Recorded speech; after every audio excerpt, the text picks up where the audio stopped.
My name is Gyro, and this is my coming out story. Papong! So, why I have this portrait here is because this lady here, Zenita Temall Nicholson, she influenced me a lot, like many persons in the LGBT community. She was actually my aunt, and we had many conversations. She was my confidant.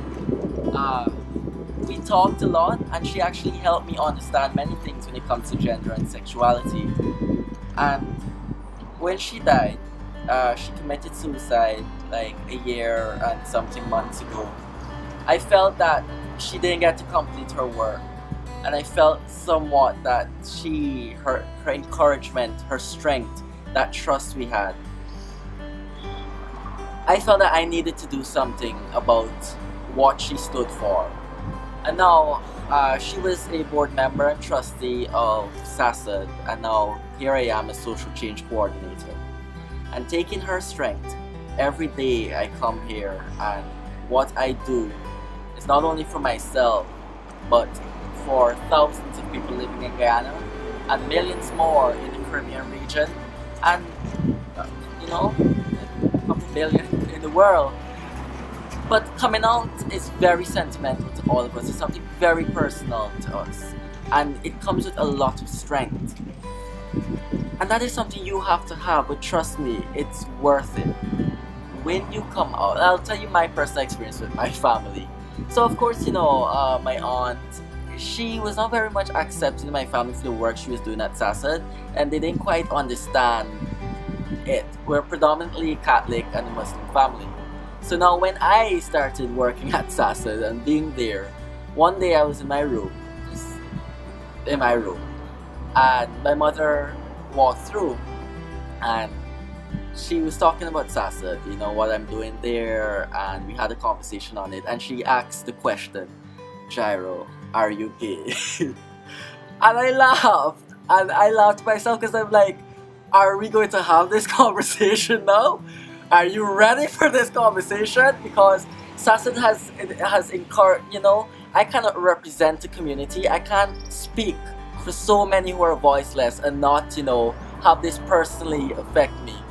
So I had the conversation, and all through the conversation I was laughing and I was smiling.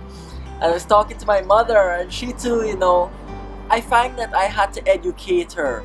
And just like how my aunt had to educate me and my aunt tried to educate my family, that was not my task. So I'm not only here to represent for the equality and justice, for work towards, eradicating homophobia in society, but I'm also here to educate, and the perfect opportunity was to start with my family.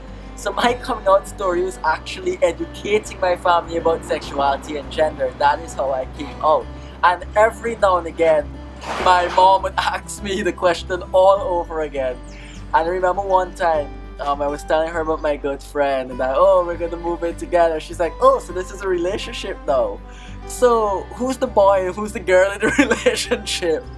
And I laughed again because I realized I had to educate her on that too, and so many things. But it was worth it. It's worth it. And as to my family relations, they don't treat me any differently. They always know me to be this crazy, eccentric Gyro, like one time I wore a pink bow in my head for dinner, and my family walked in the dining area, and they were like, this guy is just nuts. And I think they realized and understand that I'm not going to be, normal, and nothing about this is normal. And as this says, I am human, just different. And does it matter who we love? Does it? So we have a responsibility to educate our families. We have a responsibility to educate our communities. It is going to be hard, but it's worth it. And if for unfortunate reasons sometimes families do not accept you, you gotta know that you're loved by, if not your family, you have a family within the community around you, because we are here for each other. So as I said, my name is Gyro. I have the weirdest story, but coming out for the LGBT community, to work for them, to work with them, we all need to be there for each other.